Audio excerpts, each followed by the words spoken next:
If I had a nickel for every time somebody has told me in like the past year or two, well, if you really cared about your career, you would, and then they tell me to either align myself with people that don't have my best interests in mind, say something that I don't believe, or shut up about something that I think is wrong. I've noticed how many people on Twitter, ranging from dream stands to just like normal people, don't like Hugbox or Noah. So in this video, I'm going to be detailing my opinion on him and why I think he does what he does. Right? One of the most important things that you can remember in life is that people won't remember you for how you act. They'll remember you for how you made them feel, right? I don't mean like that, but I mean if there's something that you really believe and people think that you're an asshole just for believing it if it doesn't affect other people, well then, I'm not saying cut those people out of your life, but what I'm saying is don't give a single flying fuck about what they say. Because you're going to end up hating yourself in a year or two's time when you're going to wish that you said what you thought that you should have said. Look, I get it. He says what he wants, not caring about backlash or consequences, and that's how you end up with the Rambo-based situation, or him going after Jay Schlatt. I'm the fucking king, and if you've ever questioned that, I'm sorry, you're a fucking idiot. I hope you realize, based on what's been posted lately, I fucking won, and I'm the fucking king. Suck my dick.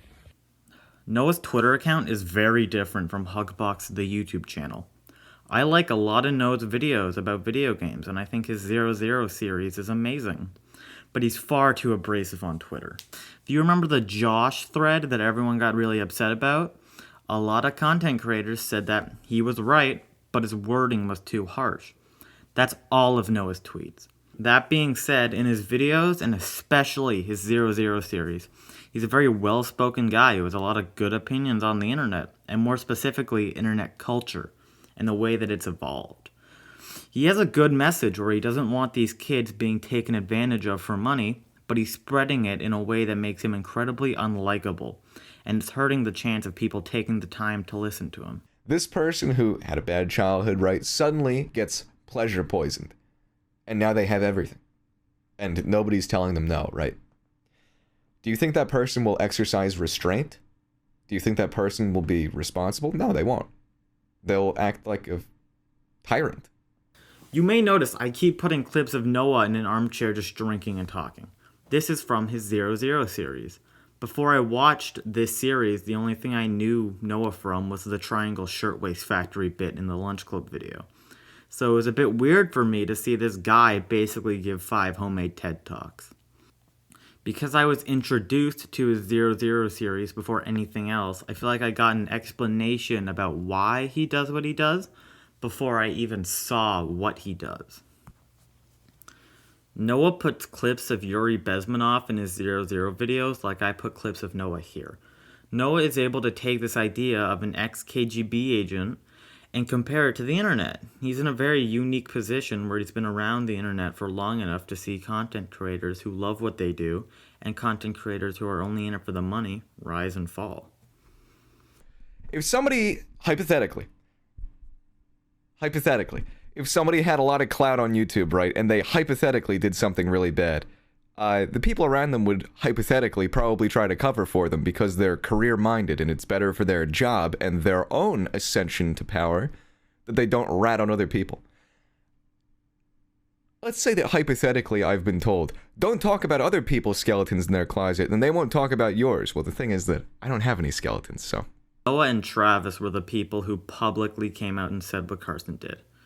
On March 11th, Noah talked briefly about it, and he talks about how he expected to be sued for doing this if he went and did it alone, and how a certain manager told him to make a video about it to capitalize on the situation. Carson's situation is a good example of Noah practicing what he preaches. He talks about how creators don't care about you on the individual level, and how these creators capitalize on this parasocial relationship to make money, and in some cases take advantage of their fans. Him risking his career to deplatform and expose someone actively doing this is a very noble thing to do. People that aren't facing consequences tend to be evil. To sort of preface this, I do not know Dream. I've never talked to him. I know just as much as you. This is just what I got from listening to Dream's interview. I enjoyed the Dream interview. I like Dream more now than I did before I saw the interview. The thing with Dream you have to understand is he profits so much from this parasocial relationship, and Dream antis like to say that this is on purpose, and Dream stans try to pretend there is no parasocial relationship. I think that this kind of community was thrusted upon him, and he's too scared to do anything about it. Dream starting to blow up can be traced back to the first Minecraft wave. A lot of current MCYT fans are 14, 15, 16 years old. These kids would have been 6, 7, 8 years old during the first Minecraft wave. I grew up watching Minecraft videos, and I'm sure a lot of other people did as well. There's a sort of nostalgia that comes with watching these Minecraft videos when you watched Sky Does Minecraft and Captain Sparkles instead of TV when you were 7. Pair this with things like Una's Honest ending and Dan Plan breaking up, two very diehard communities with the same sort of dynamic as Dream and George, or Dream, George, and Sapnap. Very much set them up for this kind of success and put them in a position where it would be very easy to manipulate their fans. This is what I'm trying to get at here, is you need to be able to make the distinction between when you're actually being an asshole and when people tell you that you're being an asshole to shut you up because you're saying things that they don't want you to say because they're true. To summarize the video, I like Noah. He's an asshole who has some pretty based opinions. Let me give you a little background on myself, right? Outwardly, I might appear as an asshole, but I've got a soft, mushy core, dare I say. And what I've found in my life is that it's very easy for pitiful people, dare I even say losers, not in the sense of like a assholey loser sense, but I mean legitimate losers as in people who are on the bottom of life, probably by their own volition, right? These sort of people tend to not appeal to me, but they get my pity because I want to see them succeed, right? If you're an asshole with a mushy core and you want to see people succeed like me, don't let them exploit you, because they will. They'll take everything from you. They will profit off of you, they will stab you in the back, and they will walk away the entire time smiling and saying that you were the asshole, right? This is why I say aspiring assholes. We're assholes in name only.